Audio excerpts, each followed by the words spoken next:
Welcome, and thank you for joining us today on Phase 2 of Digital Strategy for IBPOC Artists and Arts Organizations. I'm Perry Bulgaris, Digital Associate with SAPAMO.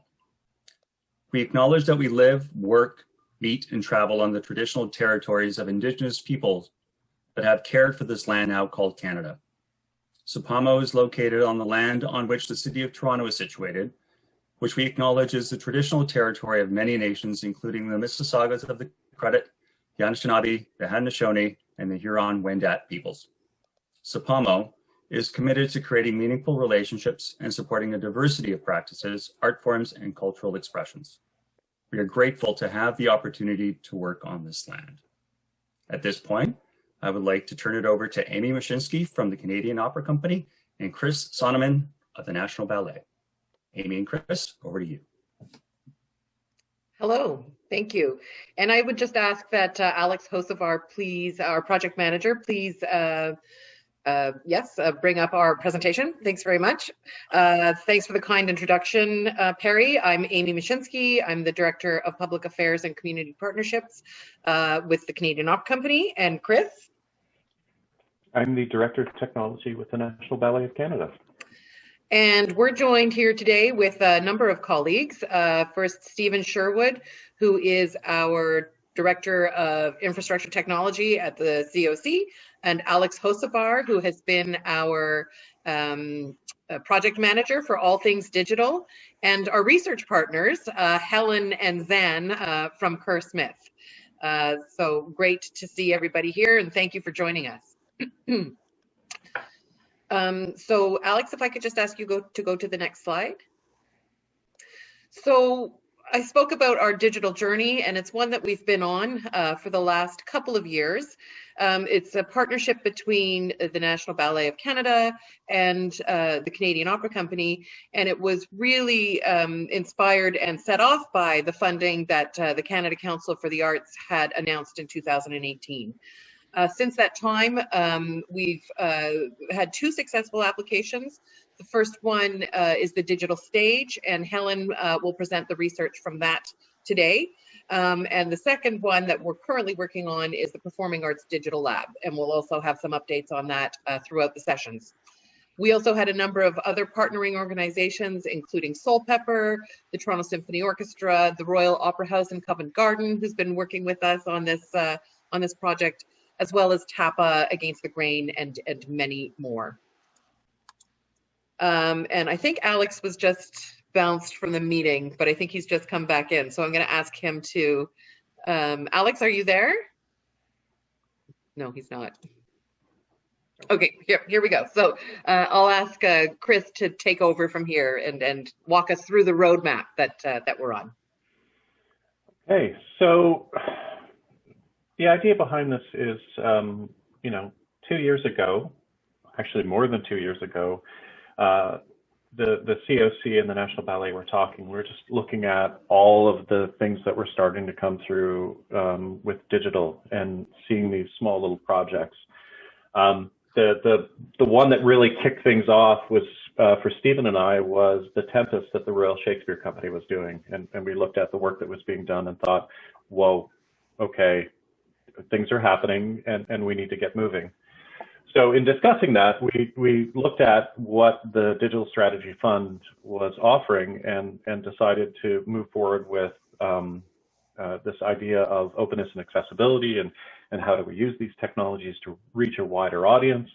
And as we were writing that application for that project and that idea, we realized that there was a lot of information that we didn't know, and then that spawned the idea of the digital stage as well, this idea of learning and education, and those two, how they work together to inform us of the types of technologies that are available, and then how can we use those technologies to reach out to larger audiences. And that created the digital stage and the digital reach.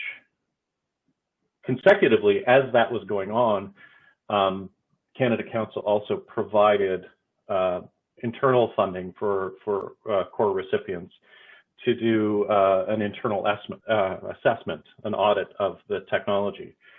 And so both organizations together also looked at what our internal capacity was and used that to help further inform the projects that we were doing. So as we were exploring these ideas of technology and accessibility and reach, we started really trying to look at what's the arc, what's the roadmap, and where do we go? How do we take this, internalize it, but also externalize it and create these different initiatives? So the digital stage and the digital reach spawned this idea of the Performing Arts Digital Lab. And can we start to then create a safe space where we can experiment with technologies and use those technologies to help move arts and culture forward in a risk-free environment? And how can we help educate the sector? That then turned into this sort of final idea of, well, how do we institutionalize that now? And you know, where does this arc end? And where do we need to land? And so we had this idea of an arts and culture technology trust, which is this sort of final institutionalizing of these initiatives so that we have this long-term sustainability behind it. So in a later segment with these sessions, we will talk about and dig deeper into the Performing Arts Digital Lab. We're currently waiting to find out if the Arts and Culture Technology Trust will be funded. But in between all of that, and thanks to COVID, we also realized that our digital capacity, our ability to be able to capture content and put things online was woefully inadequate. So working together with both organizations, we also managed to get some funding for content capture through the Canadian Cultural Spaces Fund. And that funding will be the Four Seasons Center, the main auditorium, the RBA at the front of the Four Seasons Center, 227 Yonge Street, the Toby Tannenbaum Theater, and the Prima Studio will all be outfitted with capture equipment and streaming capabilities, which will be available to organizations as well. So all of these pieces have sort of fallen together and have sort of provided this arc and this roadmap, which is what you're seeing here. So next slide. So with that, I really think the key learnings that we got during the digital stage were really captured by Helen and her team at Kerr-Smith Design. So at this point, we'd love for Helen and Zan to take over and to walk us through their such impressive body of research and share it with this group here. So over to you, Helen and Zan. Thank you. I can say that we're really excited to be here today. Some of you may have attended some of our previous presentations, and for some of you it may be brand new. We've tried to update wherever possible. We started this work in 2019, and as Chris said, you know, with COVID, things have just accelerated even faster than you imagine. And so what we'd like to talk to you about today are the two parts of research that we did as part of the digital stage project. So, you know, the performing arts are this critical function in our world, and concurrently we're in a world that's just sort of completely ensconced in technology. And so how do we think about those two things together as we move into uncertain futures?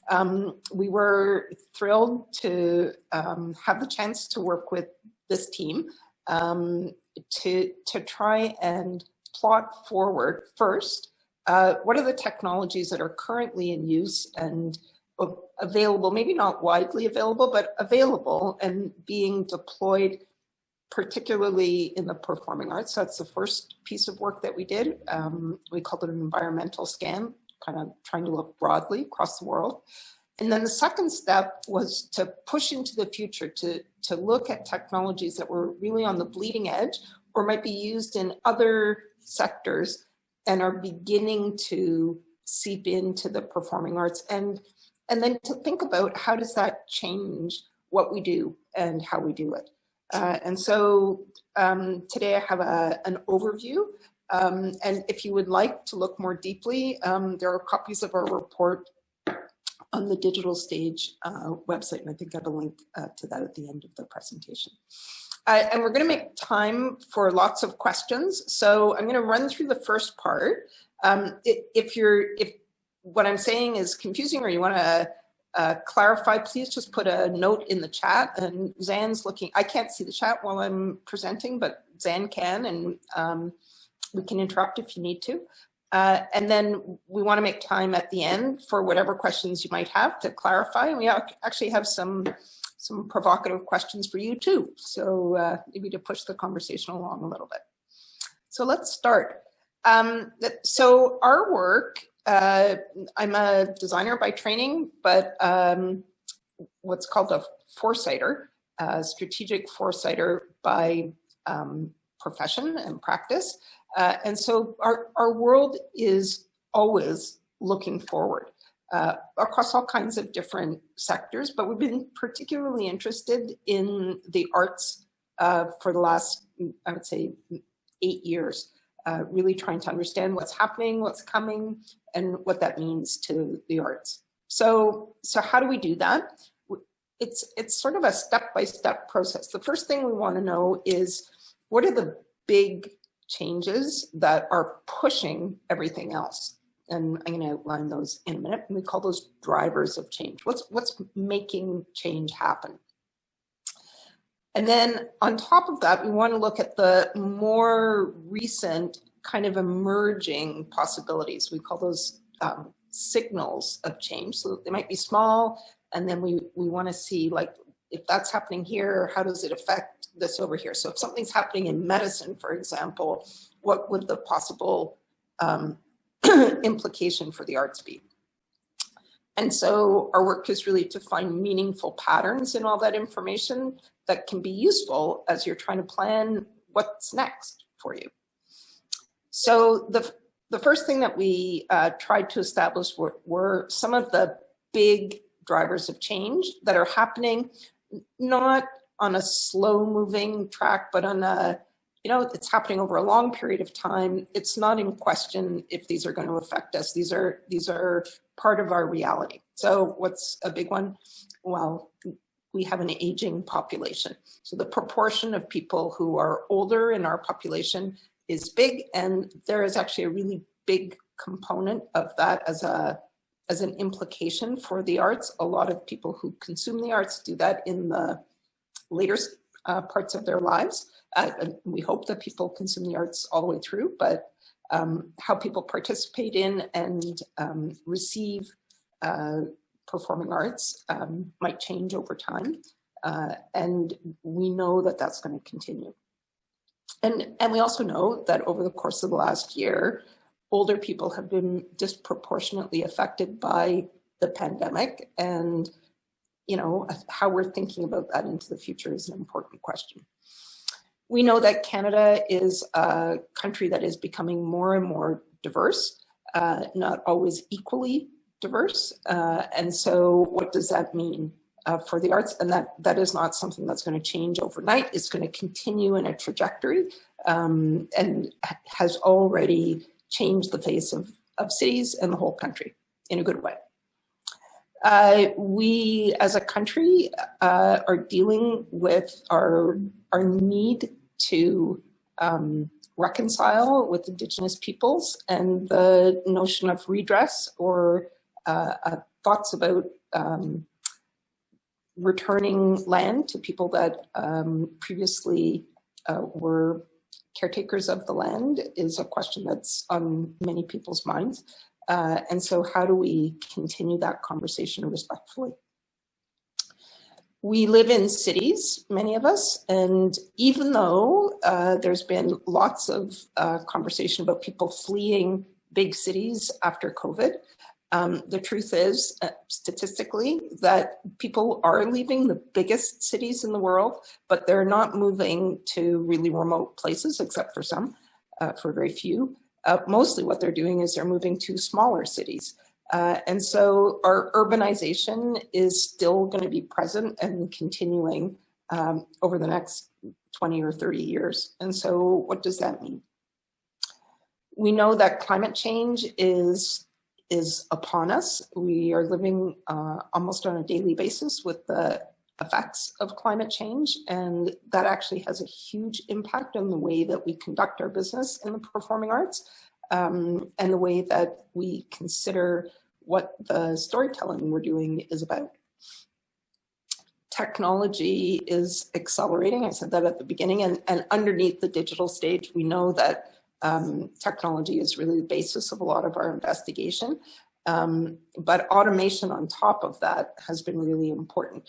And, you know, I'm showing you this picture, and if you're looking for the surgeon in the picture, it's the guy at the front of the screen with his head in the computer. That's how like complex surgeries are being done in an automated way, and can be done at a distance. And so just that incredible transformation in how we understand even the finest physical activities by people. And then, of course, you know, at the beginning of our project, in the back of our minds, because we do this work for all kinds of sectors, we were thinking about infectious diseases, but for this project, it wasn't at the forefront of our thinking necessarily. But certainly going forward, we've all learned so much during lockdown about what it means to have the arts in our lives, and the arts have been disproportionately affected by lockdowns, by different situations that have cropped up during this time. And the truth is that this will not be the last pandemic. And so we've been thinking about it for the last 10 years, and we're hoping that everybody is thinking about it over the next 20 years, how to prevent it if it's possible, and how to deal with it if it's not possible. Okay, so those are the big sort of driving forces. Now let's talk about some of the specific emerging signals and patterns that we found in our work. And so I'm going to describe them in two ways. The first way is what we see happening now on an increasing basis, and then what we see is coming sort of just around the corner or really on the front edge for you to be thinking about. And we divided that into 4 categories. So the first one is for creating. How could we create differently using digital technology? And so in our report, we covered lots of different emerging technologies. I'm just going to highlight a few of them here today. So the first one is the idea of digital instrumentation. So this is Imogen Heap, who developed the Mimo gloves as a way to make music by physically moving her hands in space to generate new sounds, not just to play what's on a computer, but to make new music. And so this whole physicality that has a digital component attached to it. So she worked as an engineer and a musician to create these gloves, and they're actually available now. They're not just experimental, they're actually out there. So her work, you know, it really was on the front edge. And then if any of you watched the One World Together at Home last year, you may have seen Charlie Watts drumming away madly with just 2 little sticks in his hand and not hitting anything. And so a direct application of that idea of digital music being not so attached to the physical instruments anymore. So that has begun, and now it's becoming more widespread. Another really interesting technology that we looked at, the idea of real-time capture. How do you track movements and the flow of an activity and then record it so that you can transmit it to somebody else? And so these devices, it's a small attachment digital device to pick up movement and attach to ballet dancers' shoes. And so the idea is that as they move through space, the traces that they're making will appear in a digital way, and then the choreographer can analyze the movement and use it as digital notation to share with other dancers. And so that can be used in theater too, for placement of people. So pretty interesting technology. Projection, or projection mapping, sometimes it's called, is now pretty widely used in large scale performances, that the stage set, rather than being crafted by hand, may be projected onto a screen or any kind of material or structure within a space. So this is from S. Devlin's staging of Carmen. And so these, it looks so real, like these giant hands crawling up from the lake. But here's a picture of the structure without the projections on it. So physical structure with a whole series of screens and then changing projections. And so what does that allow? It means that the people that are doing the work may be technologists working in collaboration with artists to make sure that the physical surroundings have the character that you may want as you're creating your space. It also changes the role of set designers and the craftspeople who actually paint and sew textiles and do whatever else they're doing to physically build the set. So it's a different way to imagine space. And then the idea of mixed reality. So I think that most people have either seen or tried or heard of anyway, virtual reality as a headset maybe that you put on.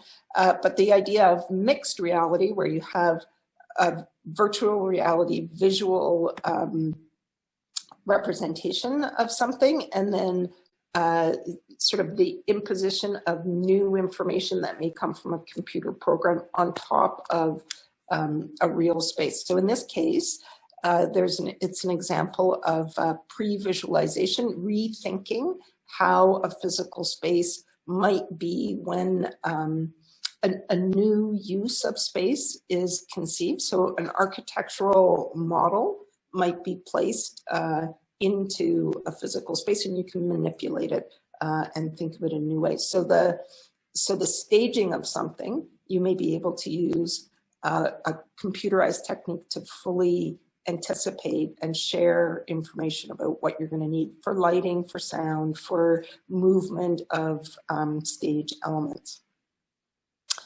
And that same kind of mixed reality is being used as for storytelling too. So this is a work by Scawanati, who's an Indigenous Mohawk artist in Quebec, who is building avatars in Second Life, activating them in stories, and then combining both real life and digital life interactions for people. So this is part of an exhibition that she developed as a children's exhibition that had a physical stage. So those white frame lines that you see were mirrored in real life. And so you could stand in the physical space and looking through VR glasses, view out into a second space. And so the combination of two spaces really changes what the territory for your art might be. And so her work is pretty exciting and different. And she's crossing that line between what's physical that you can touch and feel and what's digital that you can only kind of imagine. So those are all happening now. What's coming? And so for creators and performers, the idea of human augmentation is really something that's coming at us. So all the ways that we are making our bodies that much more capable. So these are special digital contact lenses to enhance your eyesight. There's work being done for auditory enhancement, physical enhancement. So this is from a dance event where all the participants put on exoskeleton frames that were programmed, and then the music started, the lights started, and they were engaged to move, not by their choice. The exoskeleton moved them. So an interesting application of a body enhancement. And so those are starting to be used in the performing arts, but they're already in wide use in a totally other sector. So if you know anybody that works in an Amazon fulfillment center, they're using exoskeleton assists to reach and lift and carry. And so this is a translation of another kind of a technology used in another location and being applied in a creative way. And then, of course, for all of us who are so hopeful about vaccines, we know that a lot of the work in genetic manipulation is happening on a rapid basis now. And so what's next for genetic manipulation? CRISPR technology, which is an actual gene editing tool or method, that has been developed to allow for that kind of micro change, manipulation of genetic material to, change our bodies as we go forward, change food, change nature, but also to change us. And the two women who developed that technique were just awarded this year a Nobel Prize in chemistry. So it's pretty exciting on their part. Not that many women have won Nobel Prizes in science, and so great news for them, but also a pretty dramatic change in what we're expecting going forward will happen to our bodies. We found information about this when we began our project. So these people that I'm showing you here are not real people. They're digital simulations of people based on real people. So data was gathered and visually constructed into these people, but now they exist as digital representations of people that can move and that can talk. And when it first came out, it was, it's a subsidiary of Samsung that developed these. Are called neons. And people thought, oh, that's kind of cute. Maybe it's a gimmick. What's anybody going to do with that? But they've since been sold to, they've been licensed to companies around the world.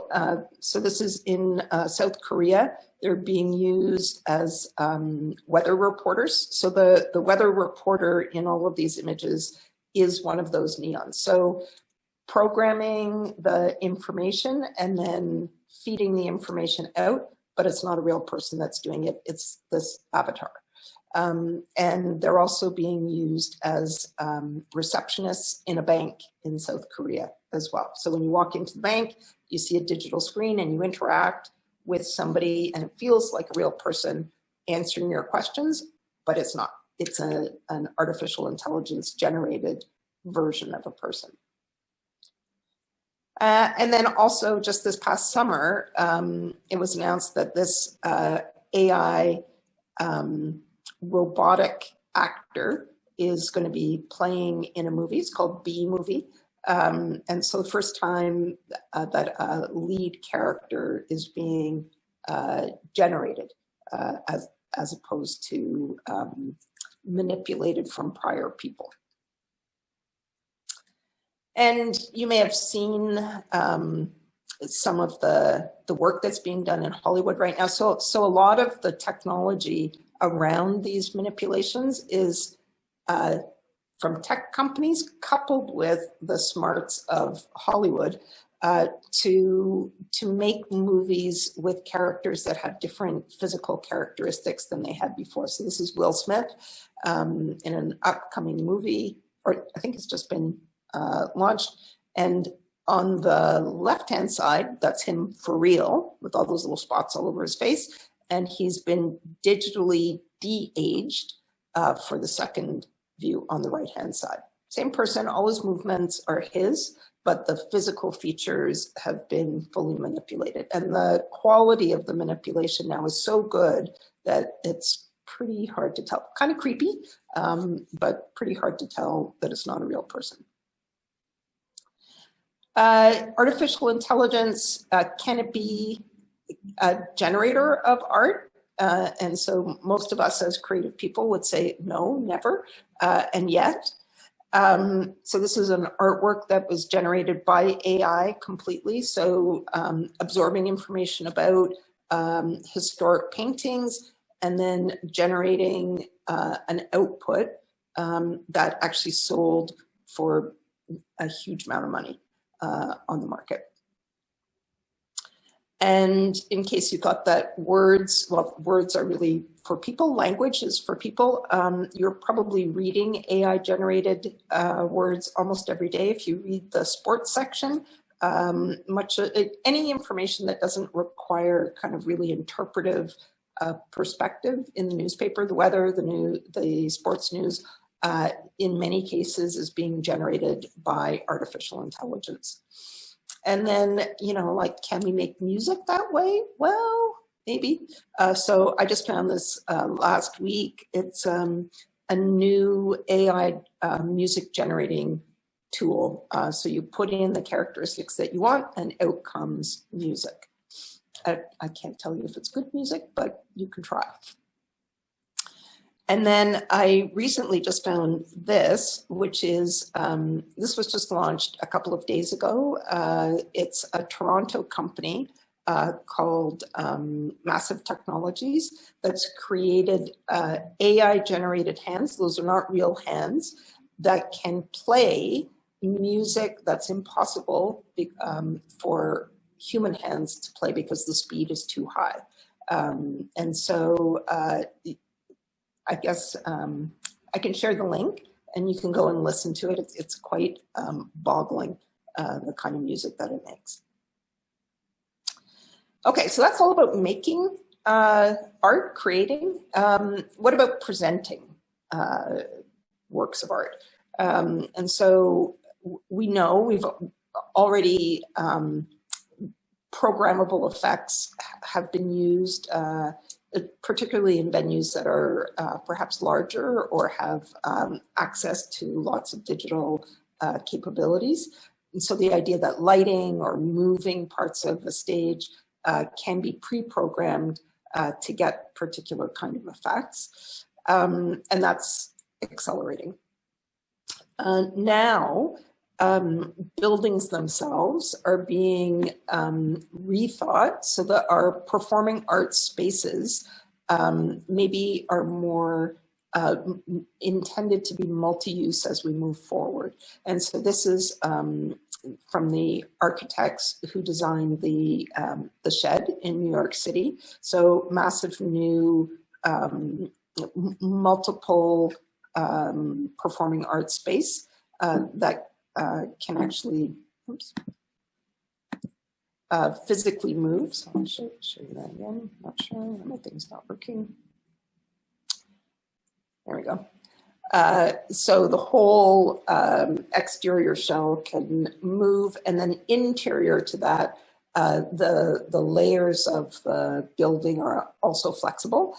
So it would work if you're staging a circus, or if you're having an art gallery show, or if you're thinking about a large theatrical event.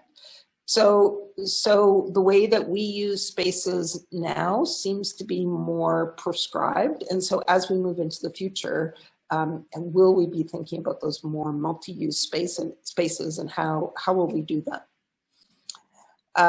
Also thinking about, do we have to tear everything down to make it useful in the future? So this is the Elbphilharmonie in Hamburg.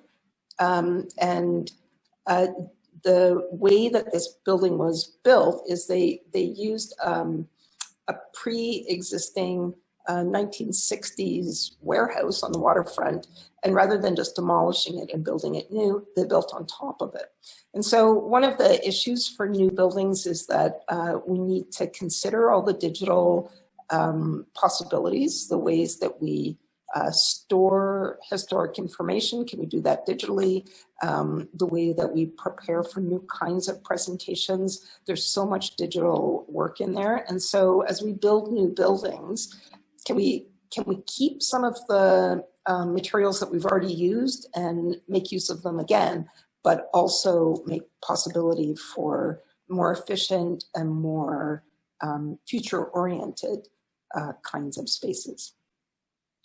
That idea of sustainability is a big one.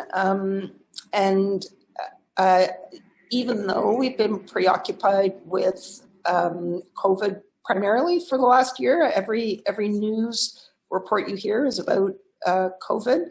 The issues around sustainability have not gone away. And in some ways, we have learned to be better. We haven't moved around, so we haven't been traveling. Performing arts are big consumers of carbon from a transportation perspective.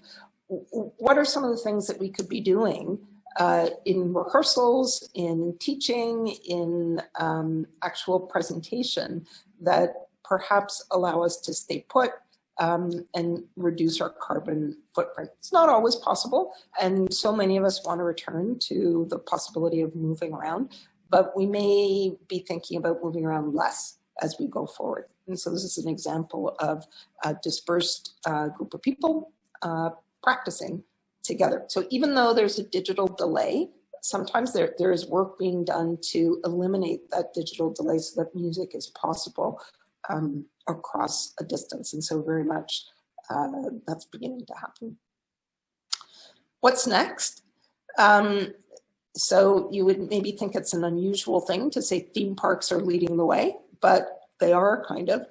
So full immersive experiences in theme parks where VR is incorporated with physical movement, and the idea of a fully immersive experience is being practiced there already. I would say that the next would be that you don't have to go to the theme park at all, that you could just go to a chair at an event space and have the whole experience of being in a theme park, which could also be the experience of a fully immersive theater situation. And so feels foreign from maybe theatrical presentation, but maybe it's coming. And here's an example of people using technology in a theatrical presentation to augment experience. In this case, co-located. And so this is a work called The Raven. It's an Edgar Allan Poe piece that uses Internet of Things to activate portions of a non-linear story. So objects on the stage are activated when you bring the light close to them. It triggers either sound or movement or a screen generated. And although there are actors in the scene, the audience becomes part of the unrolling, and each person's experience of the theatrical event is slightly different because the sequence that they see the pieces in may be different. So changing what we think of as a theatrical performance. And all of that is possible because we're using sensory image information gathering with the Internet of Things that we're using in sports already. And so translation from sports to the arts. This is a scene from a big concert where, and I said this before, but can you imagine all of us being together in a big concert hall again?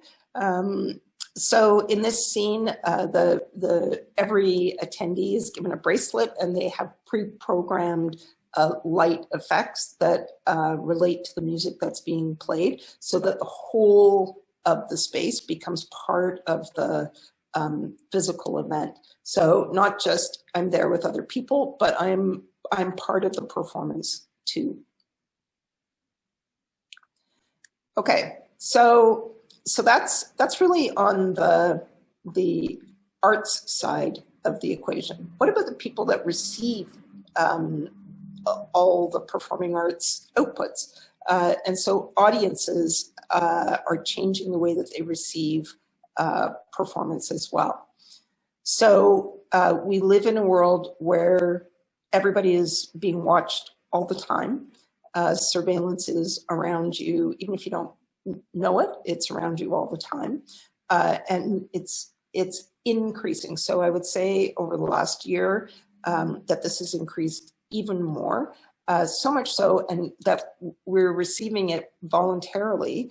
When you download COVID tracking onto your cell phone, there's a piece of that it's anonymized data. It's really important for our ability to finally open up our society again. But there is a piece of that that's about movement tracking and connection information. And so how do we protect people's privacy and also allow everybody to have the possibility of moving around? So it's a complicated issue, needs to be done carefully, but the translation of that is into other areas as well.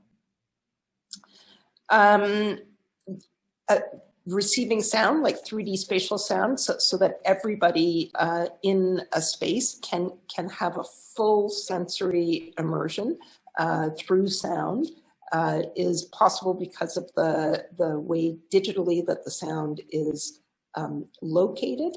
And so that is altering in a good way people's perception of sound too. And these are called vibrotactile music creation systems. It's a way for people who cannot hear to feel the music. And so being developed in sync with, so that there's a vibration stimulation that is in sync with the music, and people can go and experience a concert even if they're not able to hear the concert. So feel the music through their body. And so developed for people with hearing impairment, but for everybody. Why not everybody say, oh wow, I want to feel the music too? And so Zan and I were saying we just love this shirt. I want this shirt. So it's got lights and pulsation to give you like a more immersive experience. And the next stage of that is full sensory enhancement. So this suit, it is called the Tesla suit. It's not associated with the car, but it's a really full spectrum of sensory enhancement. So not only pressure and vibration on your skin, but also heat and cold and pulsating movement to allow you to activate certain related pieces of equipment, and then coupled with VR. So this is like a full body immersion. And so these are really on the far front edge, but being explored as part of gaming and also for training people to work in really dangerous circumstances.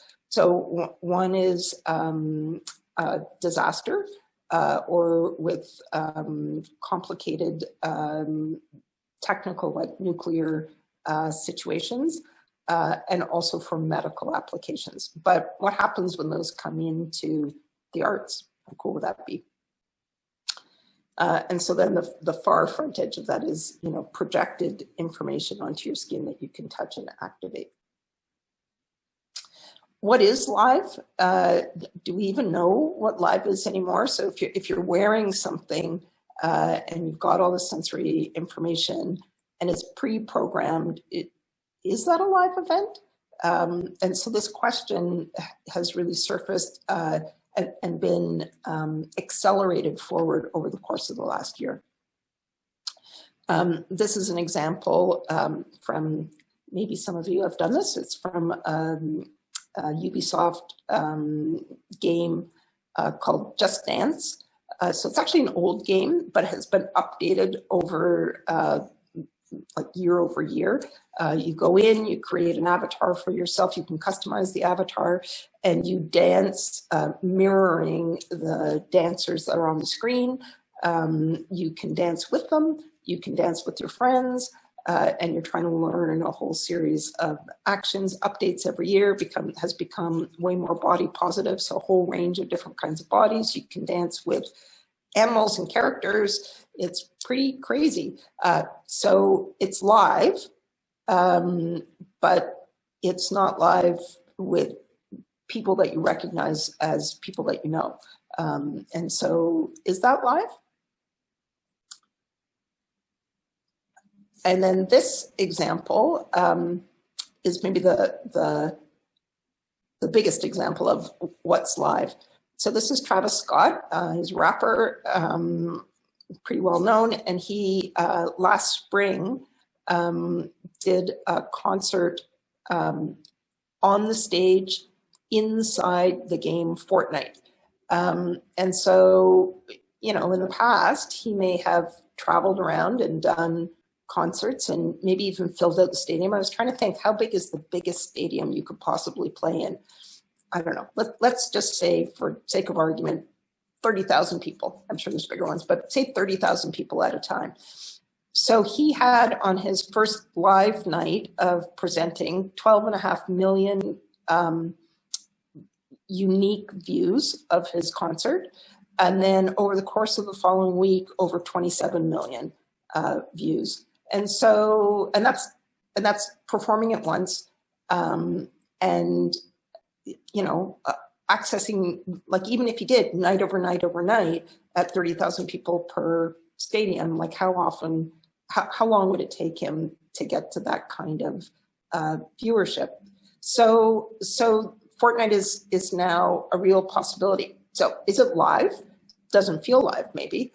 But so I listened to some interviews with people and they said, wow, this was the most live feeling concert that they had been to, because they became avatars when they watched and they could participate. They could jump off the buildings and float in the air. They could interact with other people in the audience. So there's a high level of participatory sensation for something that is quite unreal. So you recognize that it's an interpretation of real life, but the sensation of it is very real. So a pretty interesting future for receiving concerts as you go forward.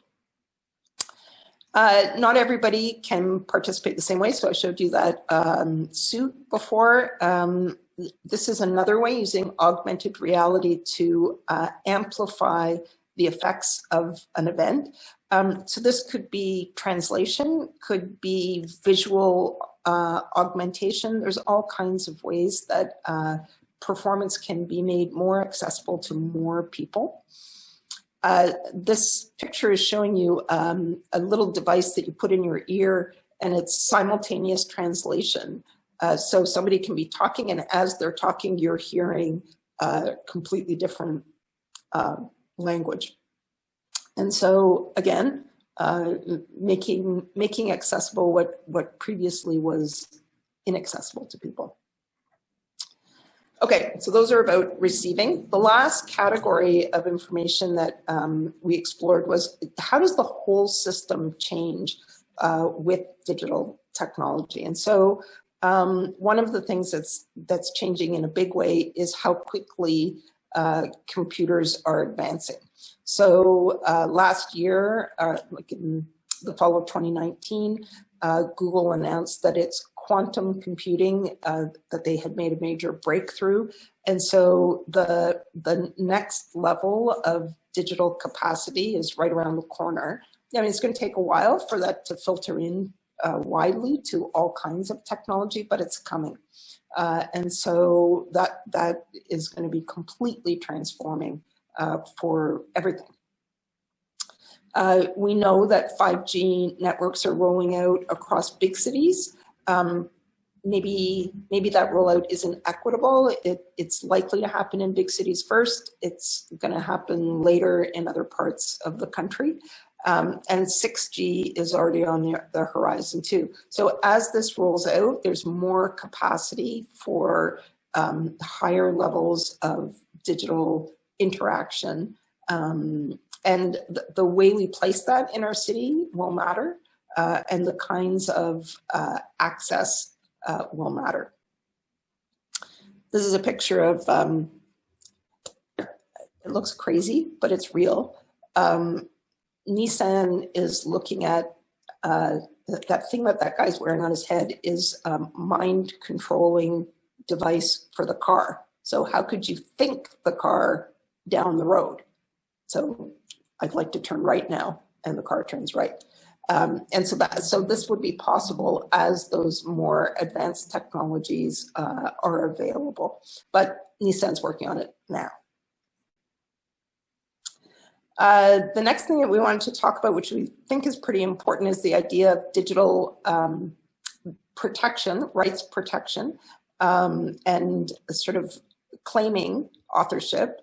And so one of the possible ways forward is using blockchain technology, which is a distributed protection mechanism using platforms to make a chain of protection so that every work of art can be protected. And those digital paintings that I showed you at the very beginning, there's just an announcement last week about new formats for digital, using blockchain, digitally identifying which is the original work of art, because it can be duplicated. It's going to be important over the next several years, probably sooner rather than later, that we rethink how we finance the arts. Although there has been some movement to increase funding for the arts, the government at some point is going to have to pay the high price of what we've spent over the last year. Last year, Canada had the toughest economy or economic conditions of the last several decades. And so how are we going to fund the arts? Should there be taxation that's directly aimed at the arts? And how long will that last for?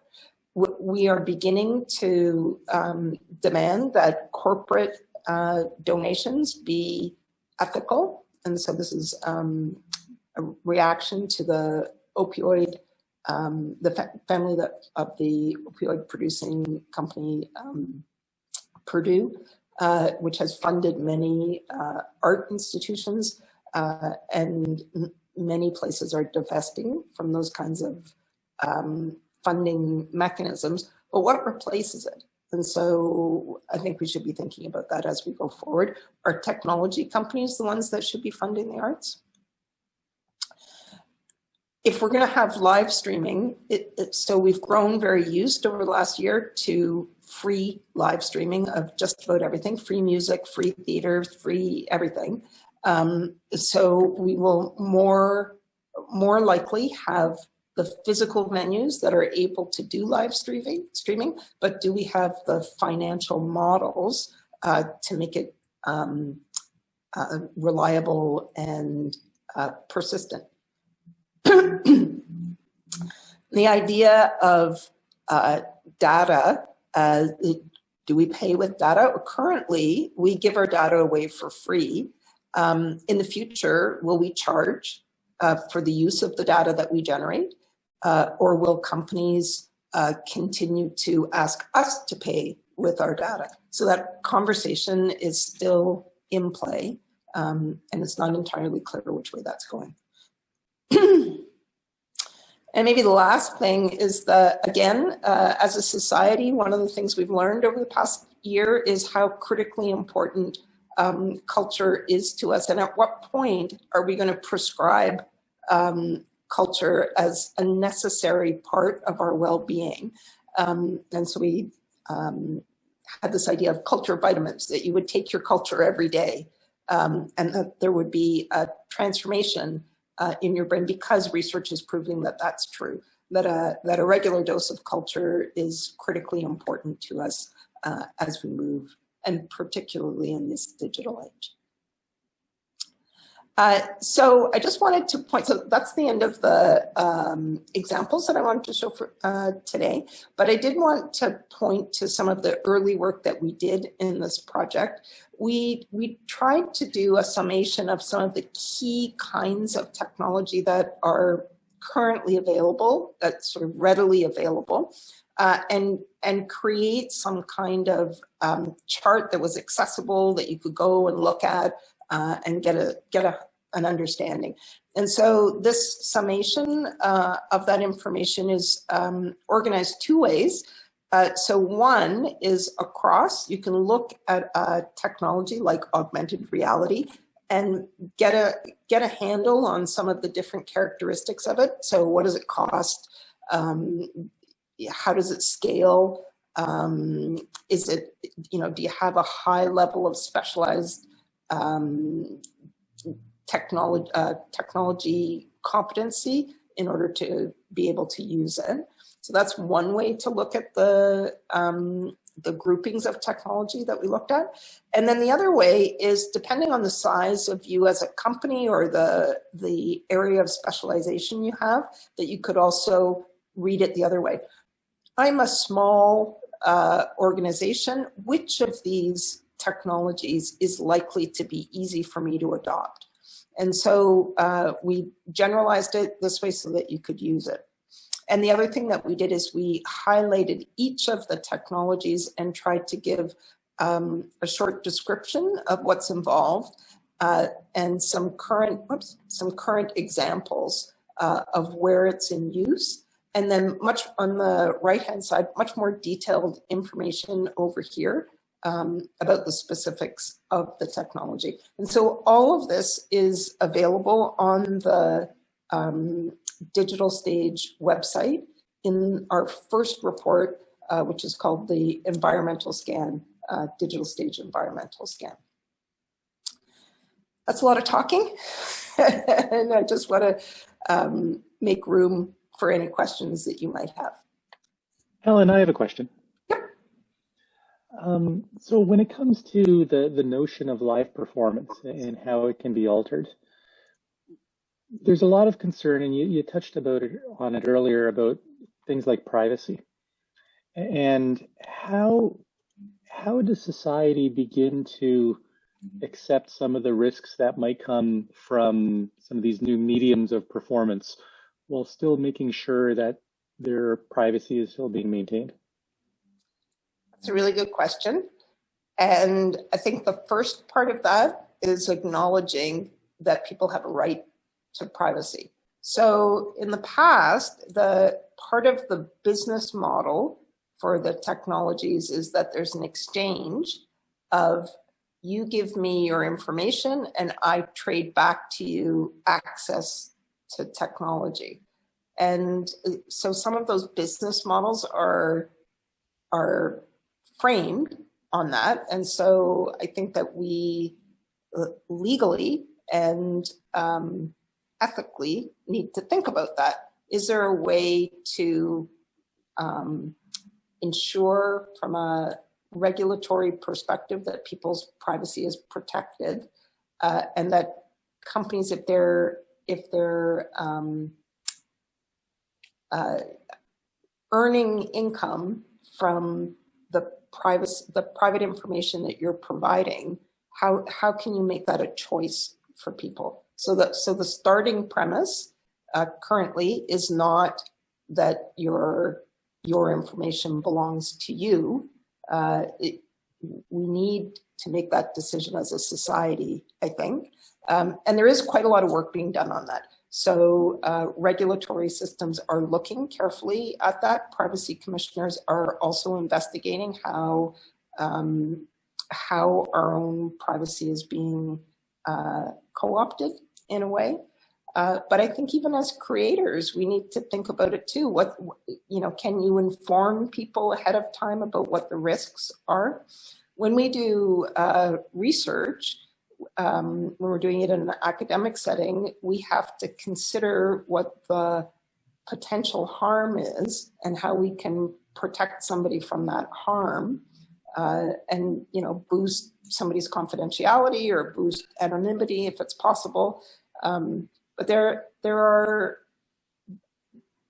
it's a two-way street, right? Like we want the technology, we want access, we want the freedom to participate in something, and we don't always realize that there's a cost in terms of information about us that we're giving up. So I would say that there's a regulatory requirement, there's an information clarity requirement, and then there's just from an ethical perspective, the responsibility to look into, are we capturing information about people? That do we need to have it? It's a nice thing to have if you're trying to make decisions about audiences, if that's your role. It's really helpful to know everything you can about a potential audience. And so how do we gather the information that we really truly need, let people know that we're gathering that information, give them the opportunity to choose whether they want to share it, and then treat it as a valuable commodity rather than as just something that we deserve. It's really hard question. There's no other questions on the chat, which I don't think there are. My other question would be around some of the barriers to entry. So right now, art in most forms is accessible, aside from ticket price, etc. But as we start to get into some of these new mediums for sharing, the cost of learning to use a 3D headset, let alone the cost of owning it. How does one jump that chasm, that digital divide, to make sure that it's accessible for everyone? That is so important. Actually, in our research, we talked about the digital divide, and it's an issue that has come up repeatedly in all the sectors that we work in. That we know that it requires a level of familiarity with the workings of the technology, and so partly the work that you guys are doing is a pathway to sharing some knowledge, and so that's a piece of it. There's a cost for sure, and so as governments are beginning to do things like make open Wi-Fi generally available, just at the lowest possible level. Like that's a barrier to entry for lots of people. They don't have open data possibility. And so making that available at a government level is an important opportunity. And, funding for areas that are, like the distribution of it seems to follow where money is.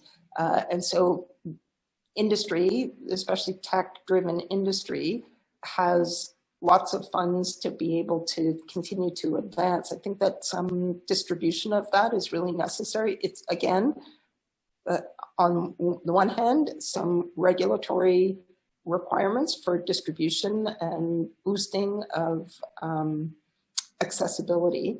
And then, you know, projects like Paddle, like the next piece of work that you guys are planning to do, where you're sharing not just the physical stuff, but access to people who will be able to share their own technical competency as well. Not everybody wants to be a tech, you know, specialist. I'm not going to be a tech specialist. I know about technology. I'm not going to be a programmer. And so to be able to have those associations is a really important thing. And I don't know if Chris and Amy, if you want to talk a little bit about what's coming up next or what you guys are planning to do. But I think that that's a, you know, it's a critical lead-in to share knowledge. And it, you know, there's a collaborative underpinning to a lot of it too, making things available to people by you know, providing a platform for people to access. So at this point, I'm going to turn it over to Chris, Alex, and Steve, who are affectionately the tech gurus, who are going to walk you through some of the technologies that we use at large institutions and how they could be applied more broadly across the sector. So over to you guys. So thanks, Amy. My name is Stephen Sherwood. I'm Associate Director of IT with Canadian Opera Company. And today I'd like to share an overview of the technology being used at Canadian Opera Company. Before sort of diving in, just to give you a bit of a background about our organization, we have approximately 100 full-time staff. And with the full-time staff, our part-time staff complement, including other folks that are doing our on-stage labor, the artists themselves, so those are singers, orchestral players, and chorus members. The infrastructure we have supports anywhere from 200 to 500 people, depending on what's happening in the building at any given time, in terms of people who are working for the company. But in addition to that, we support roughly 2,100 public at the Four Seasons Center, assuming a sold out event. So, and because some of our infrastructure is very much public facing, that will be reflected in some of the things that you see. So I kind of wanted to level set a little bit because you know, there's many different ways to approach implementing technology within an organization. Some organizations are larger than others, and there's no right answer. There's no single right answer, I should say, to architecting solutions like this. So with that said, today I'd like to talk with you all about a variety of topics covering communications, physical and cloud infrastructure, security, backup management tools, business applications and productivity tools. And finally, the sort of last piece of infrastructure that we've just started implementing now, which is our brand new digital content capture and streaming system. So next slide, please, Alex. Thank you.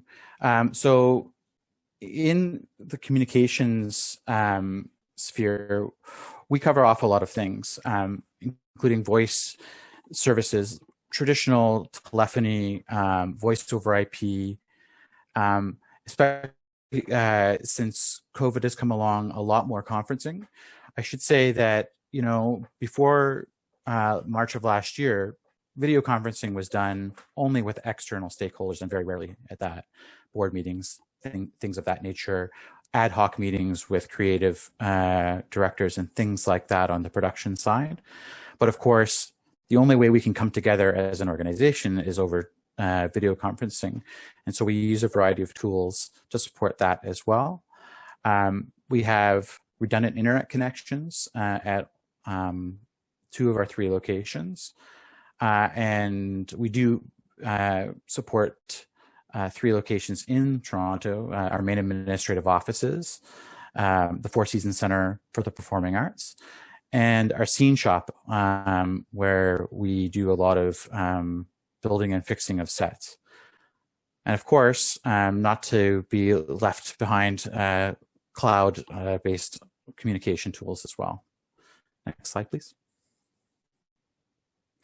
So when thinking about all of this, I reflect back to years ago, where everything was physical, and you had only things that you could touch, and they would impact technology. And of course, we're all quite familiar today with the idea of a virtual piece of technology that you is working because you use it, you interact with it maybe on your computer or your smartphone, but you couldn't actually touch the technology that's driving that experience. And today, more and more, that's happening throughout all different sizes of organizations. And it's interesting, actually, to look at the photo on this slide here. This is not the top left is a photo of an empty chassis of the kind of PBX that still actually is bolted to the wall in our main administrative offices. It's a NEC IPS 2000. It's a great voice system, but it's so beyond end of life at this point. And of course, the system is still there and still functions, but we've since moved on to a software-defined solution, and that's the second graphic on the same page. It's sort of illustrating that what you used to have a physical component to achieve each of these various pieces of functionality, you now do it in software.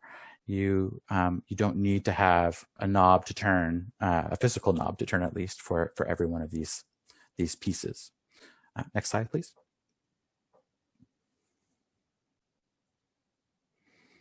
So that said, we do still maintain a physical infrastructure at Canadian Opera Company. That is largely devices in the hands of end users. We have anywhere from 120 to 150 computers deployed at any time. That's a combination of desktops and laptops. Staff have mobile devices in their hands as well. Not every staff person has a company-provided device, but most everybody carries a smartphone, and as a result, are leveraging some of the technology at the company. We have a number of traditional servers. These are physical servers that are running a single application. Most of the workload that we have now is moving over to a hyper-converged and virtualized environment. So this is a group of physical servers that are more beefy, that can do a lot more together than a traditional single server could do on its own. And the idea is that you layer many different applications on top of that infrastructure, thus obtaining a lot more efficiency, both in terms of computer utilization and power consumption. And finally, the last piece of physical infrastructure, the last major category anyway, is all falling into the network. We have a variety of wired, wireless networks and security devices protecting those networks. The next few slides sort of help visualize what some of this looks like. The first is a topology of the devices that are in use at our main administrative offices. If you go to the next slide, you'll see the same sort of viewpoint, but for all of the devices that are at the Four Seasons Center. And if you compare that with the first slide, you'll see there's a lot more devices on this slide, and that speaks to the number of end users that we may have to support. I mentioned that we have up to 2,100 members of the public coming into the building at any time. We have a lot more ports in the building that we support, and of course wireless access points to support the activity that's happening in the building, but as well as public applications as well. And if you go to the next slide, sorry, Alex, next slide if you can. Thank you. This is, oh, one back. This is actually, you know, what I'll refer to as my dashboard. And all those green boxes, those are good. Green is good. If any of them were red, I'd be getting alarms on my phone saying that there's massive problems going on. But this view shows me all of the major physical switches that are in use across Front Street and the Four Seasons Center. And I can see at a glance the amount of bandwidth that's being utilized by any of those switches. And I get little visual cues to see what's going on as well. And then the next slide shows the same sort of idea, but limited to the wireless access points. I'm not seeing the screen updating, so I'm not sure if, Alex, have you advanced the next slide? That's the one. Yeah, so those are all of the wireless access points. So again, in this situation, green is very good. You'll see one of those boxes is actually gray. That's a device that we have removed from the network. It's been removed for some time, and so it's not showing as red because we've dealt with that. We know why it's offline. Next slide, please.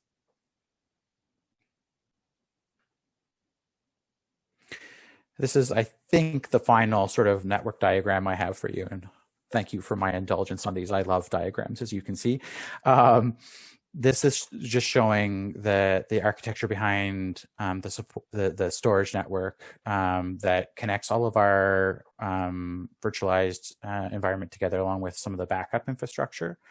Again, I can see at a glance what's happening between those different pieces of hardware, how much bandwidth is going back and forth, and it gives me a great pulse of what's happening. Next slide, please. So in order to make any of this work, to actually get outside of our environment, we of course have to have a fairly sophisticated connectivity to the outside world as well. And this is basically just showing a diagram of how our 3 sites all link up and how we in turn connect out to the internet. So I mentioned we have redundant internet connections. That's achieved not only via multiple connections from our primary carrier, but we actually also have backup connectivity that's not represented on this diagram that comes in from additional carriers as well. So if there's a fiber cut or something else is going on with our main carrier, email will still continue to flow. Next slide, please. So I touched on cloud infrastructure. We have a number of services that once physical, then virtual, have now been moved to the cloud. A lot of organizations are really looking at cloud computing now. I should say that there's a lot of potential there. But again, like I began by saying, I don't think there's one single right fit for every organization. And a really good idea is to consider each and every application or workload you're thinking about, how mission critical that workload may be to you, and whether or not you think it should be in the cloud. But in terms of what we have running in the cloud, we have an Office 365, or as it's now known, Microsoft 365 tenant, and we have an Azure AD along with Exchange Online, SharePoint, OneDrive, and Teams. As well, we use cloud storage for backup of our unstructured data, and of course, we're leveraging streaming platforms as well. Next slide, please. So in terms of security, we take a multi-layered or multifaceted approach. We have Cisco Meraki security appliances, which are protecting our end user networks. We have pfSense-based firewall or router, which is helping to manage traffic between different segments of our network. We then layer on a piece of technology called Cisco Advanced Malware Protection that's really looking at zero-day threats, things like ransomware, things that are more heuristic or behavioral in nature.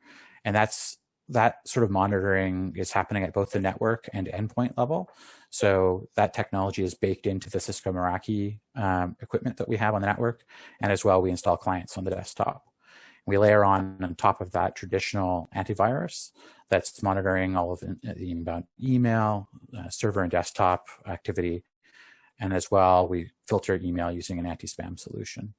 And the last point in this slide is actually maybe the most important. Maybe I should have put it first, but end user training and awareness is actually one of the most important things you can do from a security perspective. You know, making sure that your staff are aware of the things that they should and shouldn't be doing via email, for example. You know, I mean, unsolicited messages coming saying, hey, you've won a prize or take this survey. I mean, a lot of the time, that's just, you know, clickbait. Someone looking to see, is this email address alive or not? And then, you know, bad things can follow. Next slide, please. So, of course, part and parcel with security is backup. We have a multi-pronged approach there too.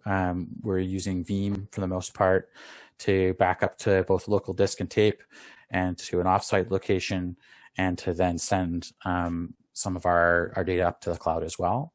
And we're currently actually looking at leveraging cloud-to-cloud based backup solutions to specifically protect our cloud deployed applications and workloads. Next slide, please. So bringing all of this together, you know, I showed you some of the graphs or graphics. These came out of some of the management tools listed here. With Office 365 and even on-premise Microsoft, you have access to Active Directory, which is a very powerful and sophisticated way of creating policy and managing devices and end user permissions. You have access, we have access rather via Cisco Meraki dashboards to manage most of all of the network pieces that we have currently in place under a single pane of glass. And what's meant by that is that you just have to log into one portal to see all of the moving pieces. We are also actually able to use some of the security software we mentioned on the previous slide, like Cisco Advanced Malware Protection and Trend Micro, to deal with some of the management pieces that we have. So, you know, we can actually action things directly from those consoles to help mitigate issues as they're arising. And I mean, while it's not really a management tool per se, I mentioned Techsoup on here. This is an entity I hope you're all aware of. It's a place where you can go to acquire some of the tools that I've mentioned here, along with a lot of other productivity software, and as well access both donation and grant services from Google, from Microsoft, and others.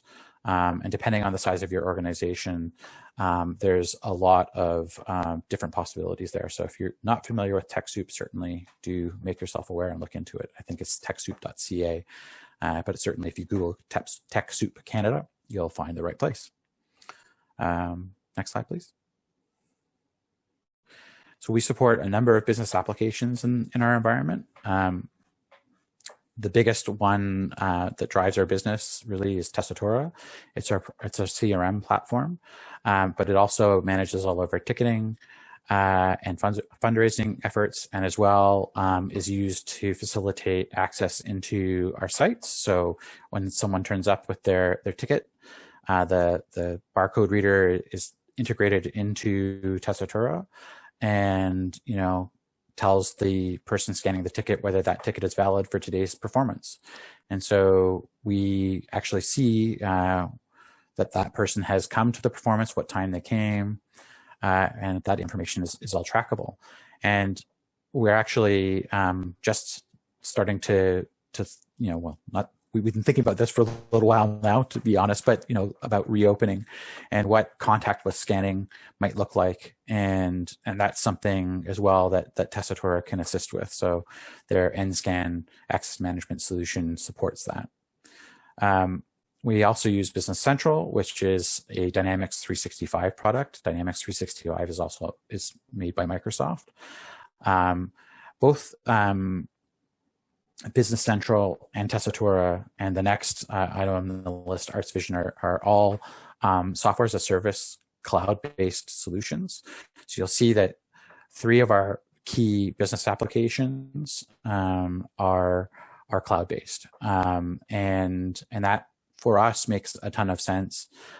For your organization may not, but especially during COVID times, we've really appreciated having the flexibility of having staff access these applications from wherever they might be, and not necessarily having to be connected back to our office to do so.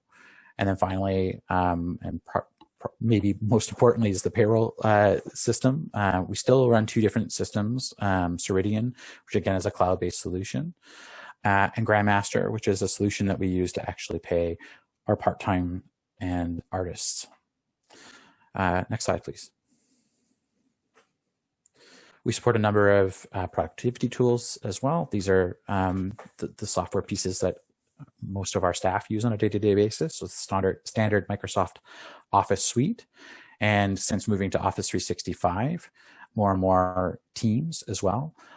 Teams is a great bit of software from Microsoft that really is providing a new on-ramp to a lot of the behind-the-scenes architecture that Microsoft uses, like SharePoint, to deal with collaboration, so that shared calendars, files, meetings, all of these kinds of things are handled fairly seamlessly without having to deal with a lot of manual intervention with SharePoint. We make heavy use of Adobe's Creative Suite tools.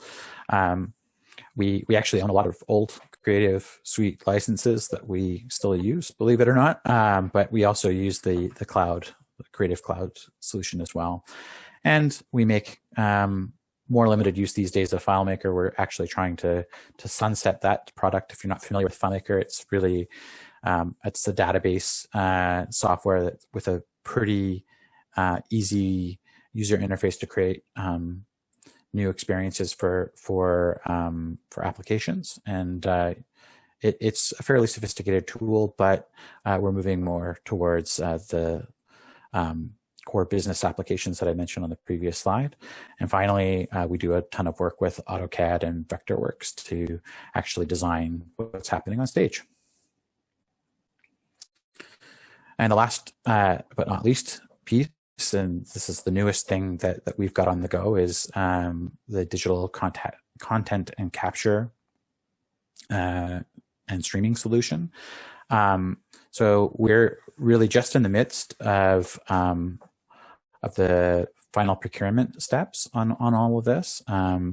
We were awarded a grant from the Cultural Spaces Fund, which is administered by Heritage Canada, and we and the National Ballet of Canada have come together to collaborate on outfitting what we hope may become a model for content capture in the live theatrical space. So along with that, we have outfitted 2 satellite locations at the main administrative offices of Canadian Opera Company and the headquarters of National Ballet of Canada. All of these systems are interconnected in a certain manner of speaking, and involved a lot of research. One of the key principles that drove a lot of the architecture behind this was to make sure that the audience experience would not be impacted. So you'll see, at the top item there, silent switching. It took a long time to actually find that unicorn piece of equipment that delivered PoE++, which is one of the highest amounts of power you can drive over a standard piece of Ethernet cable to actually power the cameras themselves, and still yet be silent. So that switch can be sitting in a pocket right above the heads of our patrons, and it's not emitting any sound. That was a huge consideration for us. So along with that, we've developed a completely new fiber network that's isolated from the rest of the building systems. Most production systems in the performing arts, I'm sure my audience is already aware of this, but at least at Canadian Opera Company, we keep everything as segmented as we can, so that should there ever be a problem on the sort of traditional IT network, it wouldn't impact what's happening with a live performance. But of course, this system by its very nature is somewhat different, because the intention behind it is to reach out and stream to the internet. So, hello everyone. Chris Sonoma, Director of Technology for the National Ballet. There's a lot of similarities between what the COC and what the National Ballet does in terms of their headquarters. Obviously, the overlap is that we share with the Four Seasons Center, so I work with Stephen directly, and we rely on the infrastructure that they provide at the Four Seasons Center. Now, at the Walter Carson Center, which is on the Queens Quay on the waterfront, that is our main building, 470 Queens Quay, and that's the hub of what we do. We maintain an MPLS, so it's a dedicated private network that we have set up that connects our shop in Scarborough, and we also have a connection directly into the Four Seasons Center, and putting those three together to create sort of an internal private network that we use and manage and maintain. We also then have an Amazon website or Amazon service set up where we run our backup, where we run Tessitura, and all of our traffic actually comes back through the Walter Carson and then out to the internet, and everything is firewalled all between the different locations. Essentially what we've done is, for security purposes, we've set our firewalls up to monitor not only external traffic or traffic going externally, but internal traffic. So we can sort of get a view of everything that's happening. That just allows us to monitor and manage the traffic that's coming through, and look for any anomalies or issues that might arise in the network, or things that would pique our interest and make us want to look further into what's happening. The one comment I'll make about IT for large arts institutions, and for any art institution, is that we have all of the challenges and security concerns that big business has, but we have a fraction of the budget. So how do we manage and maintain the security of our data, the privacy of our donors and constituents, and how do we defend against hackers and individuals trying to get a hold? Because the common belief is that because we're arts organizations with small budgets, that we probably haven't put a lot of thought into the work that we're doing, and so we're sort of thought of as sitting ducks and prime targets to hack, to go after, to try to steal information, grab money, create situations where we can be exposed. So it creates a lot of work for organizations, especially larger institutions that are well known. We're constantly attacked, and we have the data to show it. People always trying to knock on the door, emails that we get constantly. So it's sort of an interesting world for IT people in arts and culture. Next slide, please. So in terms of the technology we use, pretty much the same as what the COC is using.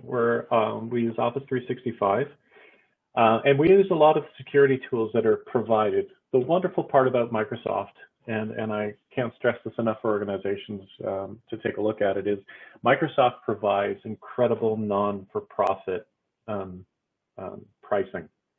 So you can get an installation, a setup of Office 365 and Exchange and email for a fraction of the cost if you're an MPO. They'll have a process. You go in, you put in your information, prove that you are, and then they'll offer you really discounted pricing, which is absolutely wonderful.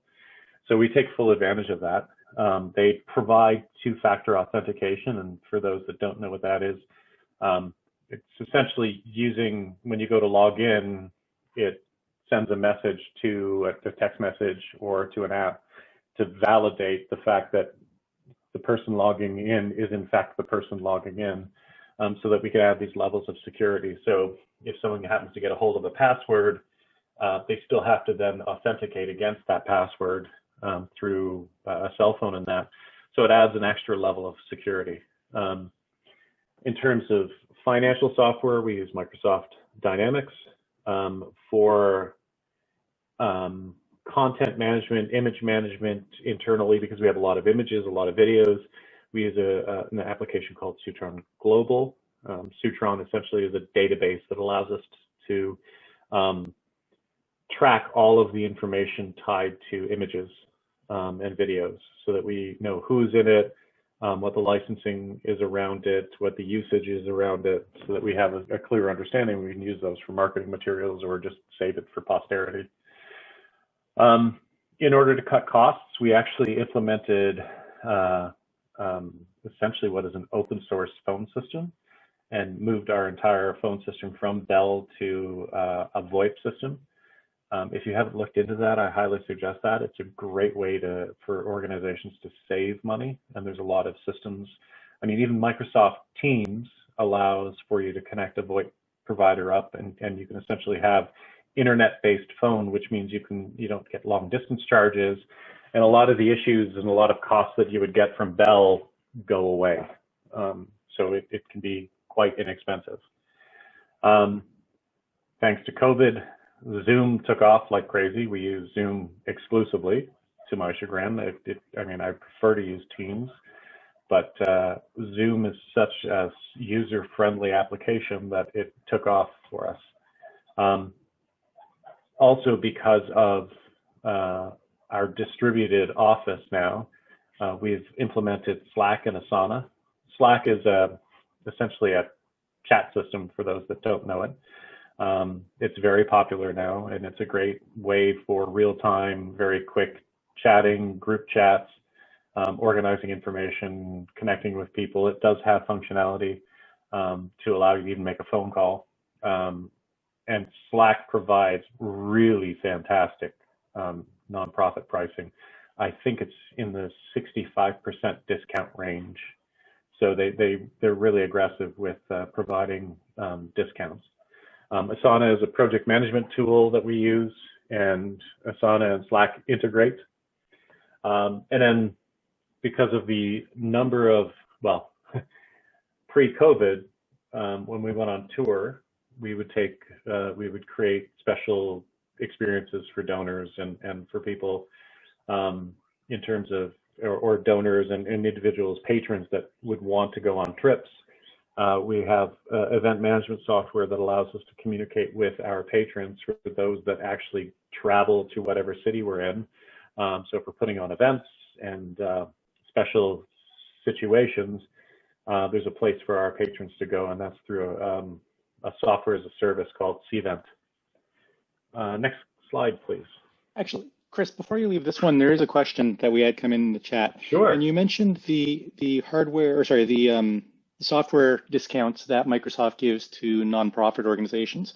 Yes. The question is, do you know if they do that for hardware? And I'll add to that, if they don't, do you know of any hardware providers that do NPO discounts? Techsoup. So if you go into, well, here's the thing, and I'll stress this with everyone. Every single hardware manufacturer out there does discounts, right? You just have to be bold enough to ask. And I worked with an individual, and the way he explained to me is that there are three prices. There's the price that you see, which is, this is what it costs if you go on their website. Then there's the price that they will give you as they start talking with you. And then there's the price that they will give you that fell off the back of the truck. And your job is to push to get the back of the truck price. The margins on these things are so incredible that you can push for discounts. And I have yet to not receive a discount. So as an example, with the Cultural Spaces Fund, we worked with a company to get discounts on storage, and they were pretty significant.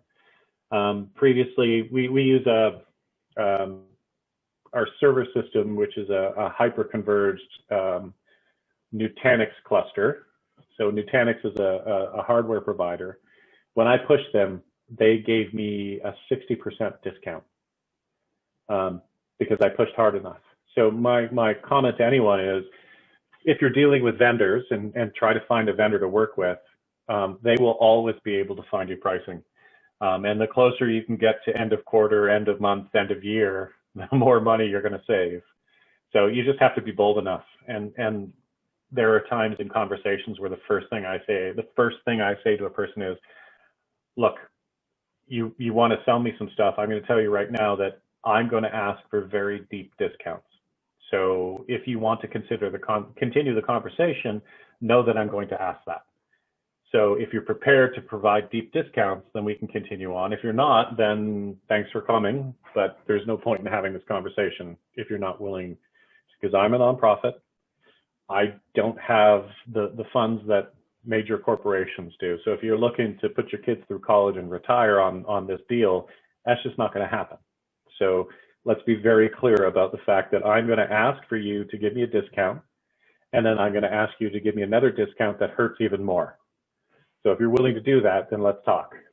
And I think Steve will agree with me that most of the time they don't end the conversation because they know that they can do it. But definitely check out Techsoup. Techsoup provides all kinds of hardware. They have a number of different vendors that they work with, and you can get refurbished. You can get access to new tech. Dell is also a great place. Dell and Lenovo actually provide really amazing sales on their technology. I'm a huge proponent of Dell. You can get fairly inexpensive equipment, and it's incredibly reliable. They're workhorses, and they always have been. So I would sort of suggest just looking at those types of vendors, and never shy away from refurbished. Refurbished are perfectly fine. You can find stuff that's been fixed up and ready to go, and you get that cheap and cheerful. So, I miss anything, Steve? That's about it? Yeah. Okay. I hope that answers the question. All right. So there you go. Techsoup.ca and Microsoft.com. That's English US nonprofits. So you go in, you provide whatever information that they require, they validate that you're a nonprofit, same with TechSoup, and then you get access to it. The difficulty with being a large organization like the National Ballet is because our budgets exceed a certain amount. There's a lot of stuff we don't qualify for. But if you're an organization that's under $10 million, even under $5 million, you pretty much qualify for everything. There isn't anything that you can't get online for next to nothing. So you spend $200 and they'll give you $2,000 worth of credit for Amazon. You can get Microsoft licenses for $5, $10 for the year kind of thing. So it's really worth taking a look. Asana is on there. I think Slack might be on there. Adobe is definitely on there. It is a really great place to go just to get discounts. Takes a bit to get it set up, but once you're set up, then you get so many purchases per year, and it sort of recycles, and you just have to see what's available. So I highly recommend that you take a look at TechSoup and get to know that site really well, because it's going to save you a lot of money. Chris, do you mind if I say something on this too? Sure. Yeah, I completely agree with everything Chris has just said, but just to even up the ante a little bit on the Microsoft front, Microsoft actually will give charitable not-for-profit organizations 10 free business premium licenses to Office 365. And the business premium license includes Windows and desktop applications. So if you have 10 or fewer staff, you can cover everybody with free licensing. And I mean, even Canadian Opera Company and National Ballet, we qualify for that. But of course, 10 licenses doesn't get us very far. But still, I've used those licenses to, allocate to someone for a month. When, we had someone coming in and I just needed to license them, and that was it, and I had that in my back pocket. So, the flexibility, there's a lot of flexibility out there. And if you're not a Microsoft shop for some reason, and there's lots of reasons, maybe you prefer Apple hardware as an example, and you don't find the Microsoft management suite to your liking, Google offers comparable cloud-based offerings for not-for-profits, and the on-ramp for both Google and Microsoft in Canada, at least, is through Techsoup. So you can learn more about the not-for-profit offerings at Microsoft, but I think Techsoup now is doing the pre-qualifying for both Microsoft not-for-profit and charity, and Google not-for-profit and charity. So if you don't have an account with Techsoup, again, I feel like I'm flogging Techsoup today, but get on there and register for an account. It's probably the best move you'll make from a technology perspective for a long time. So you heard a lot of acronyms. We saw a lot of boxes and lines. Some of you may have had allergic reactions to seeing or listening to some of this stuff too. That is perfectly normal. And it happens with every organization. And a lot of this stuff sounds really, really complicated, and some of it is. But all of it ultimately starts with some sort of strategy and roadmap and vision as to where these organizations wanted to take their technology capabilities. And that strategy has to be refreshed every number of years. Similar to any kind of corporate or organizational strategy, a technology or digital strategy has to be refreshed, evolved, matured based on the current situation that an organization is in.